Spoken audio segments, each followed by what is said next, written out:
ये कहानी एक ऐसे युवक की है जिसने जीवन के संघर्ष और आध्यात्मिक खोज के बीच समझा कि असली परिवर्तन और आत्मा की जागृति घर गृहस्थी में ही संभव है। आरव ने कई आध्यात्मिक मार्ग अपनाए, लेकिन उसे असली शांति तभी मिली जब उसने सीखा कि आत्मा की जागृति कुंडलिनी चक्रों के चक्कर में नहीं, बल्कि अपने भीतर की दिव्यता से सीधे जुड़ने में है।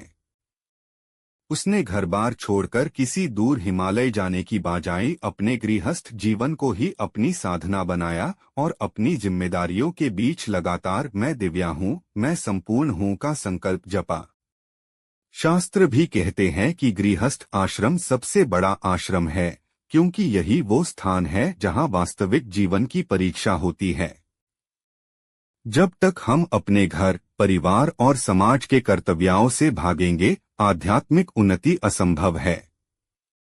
असली साधना तो वही है जहां हम सामान्य गृहस्थों की तरह अपने जीवन को जिए और उसमें आत्मा जागृत करने का अभ्यास करें।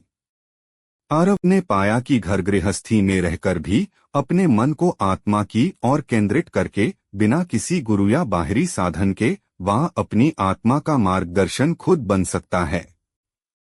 यही सरल लेकिन गहरा मार्ग है जो हमें सच्ची मुक्ति की ओर ले जाता है। यही सरल लेकिन गहन मार्ग है जो हमें सच्ची मुक्ति की ओर ले जाता है। इस कहानी से ये संदेश मिलता है कि गृहस्थ जीवन ही हमारा असली आध्यात्मिक मंदिर है। जब हम अपने कर्मों को ईमानदारी से निभाते हैं और अपने संकल्पों में दृढ़ रहते हैं, तो हम अपने भीतर की दिव्यता का अनुभव कर सकते हैं और इस संसार में सच्चे परिवर्तन के सूत्रधार बन सकते हैं। क्या हम अपनी जिम्मेदारियों से भागेंगे या उन्हें स्वीकार कर जीवन में सच्चे आत्मजागरण की ओर बढ़ेंगे? यही हमारा कर्म और जीवन का असली प्रश्न है।